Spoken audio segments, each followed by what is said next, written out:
Welcome, ladies and gentlemen. Today we're going to be solving radical equations, so fractions that are equal to each other. So we're going to have two fractions, so we're going to think about it as a proportion. You're going to need your notes, pen and or pencil, and a calculator. So our objective today is we'll be learning how to solve rational expressions with two fractions. Here we go. In order to do this, we're going to have to use our algebra skills of cross multiplying. When you have two fractions that are equal to each other, you may cross multiply to solve the equation. So I need you to get this first example down. All we're going to do is cross multiply. So if I cross multiply this one right here, I'm going to get 9x equals, then I'm going to do this one over here, 3 times the quantity x plus 2. Simplify this, I'm going to get 9x equals 3x plus 6. Solve for x. In order to do that, I'll subtract 3x from both sides. I'm going to get 6x equals 6. To solve for x, I'm going to divide both sides by 6. So x equals 1. Now, before we can say that is our answer, we need to check it into our original problem. So I'm going to check.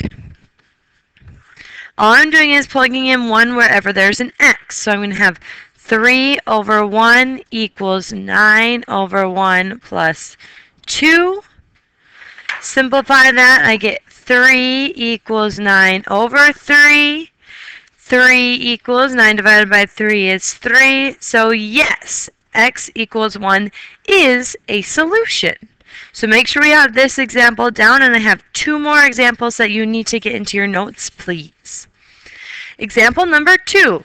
So same idea, all we're going to do, cross multiply. So I'm going to take these two, I'm going to get 3 times the quantity 2x plus 4 equals, multiply those two, x plus 2 times x minus 3.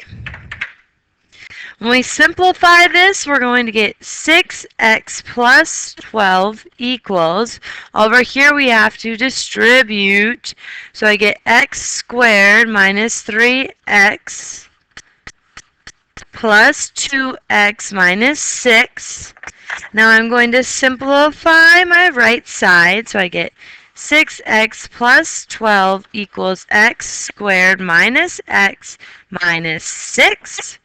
Now since I have an x squared, I need to move all of this to the other side. So I'm going to subtract 6x and subtract 12. Subtract 6x, subtract 12. 0 equals x squared minus 7x minus 18. And yes, ladies and gentlemen, we will be factoring once again. So if I look at this, 3 factors, you can use AC method. So A times C has to add up to B. Negative 18 and negative 7, the two factors are negative 9 and 2. Plug it straight into my box here. I'm going to get x squared minus 9x, 2x, and negative 18. Take my greatest common factors. So I have 2x, x, negative 9. Once I have my factors, I'm going to put them up over here. X minus 9 and x plus 2, I have to set them equal to 0. So I have an option that I could end up with two answers here. I'm going to have x minus 9 equals 0, so add 9 to both sides, and x equals 9. I'm also going to take x plus 2 equals 0 minus 2 from both sides, so x could also equal a negative 2. Now remember, we have to check this. So I'm going to check my two solutions, or my two possible solutions, into my original problem. Here I'm going to plug in 9, so I have 3 all over 9 plus 2 equals 9 minus 3 all over 2 times 9 plus 4. Simplify both sides. I'm going to get 3 over 11 equals 6 over 18 plus 4.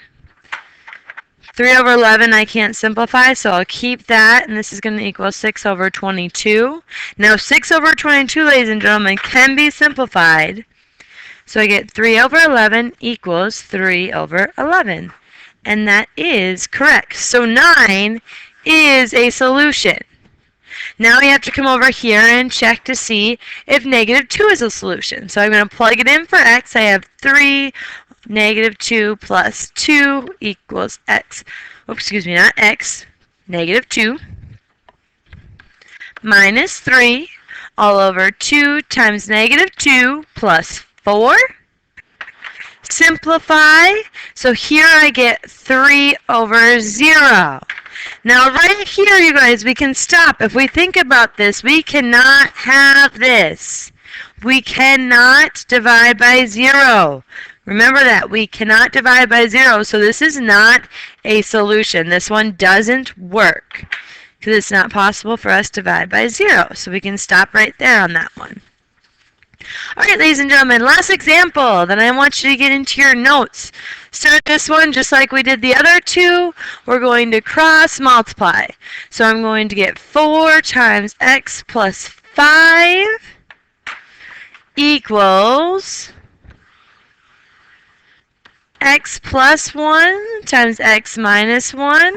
Simplify, distribute on both sides. So here I get 4x plus 20 equals x squared minus x plus x minus 1.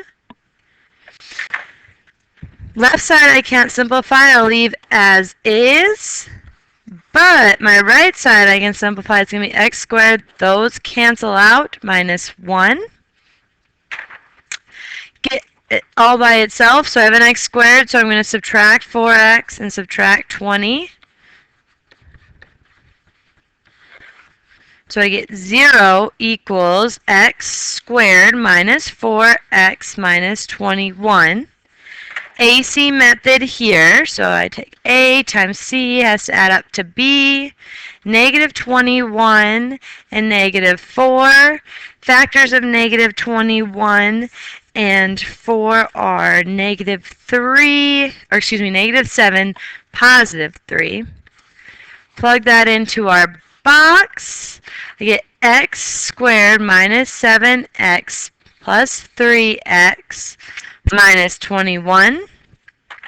Take our greatest common factor. I give 3x, x, negative 7. So my factors are x minus 7 and x plus 3 equals 0. So x minus 7 equals 0. X equals 7. And then I have x plus 3 equals 0. So x equals negative 3. Now I have to check these two solutions into my original problem. So if I check negative 3, I plug in negative 3 wherever there's an x. So I have 4 for negative 3 plus 1 equals negative 3 minus 1, negative 3 plus 5. Simplify, I get 4 over negative 2 equals negative 4 all over 2. Simplify this side again, I'm going to get negative 2 equals negative 2. This is the same. X equals negative 3 is a solution. Come over to this side, we're going to check out x equals 7. So we're going to plug in a 7 every time we see an x. So 4 over 7 plus 1 equals 7 minus 1 all over 7 plus 5. Here I'm going to simplify. I get 4 over 8 equals 6 over 12. Both of these can be simplified. Here I get 1/2 equals this side I also get 1/2. Checks out. X equals 7 is also a solution. So it's very important to check, ladies and gentlemen, because we could get one solution, two solutions, or it's also possible that we don't get any solutions at all. So make sure that we check them. Alright, that's all I have for you guys today. I hope you have a wonderful day, and I will be seeing you later. Bye.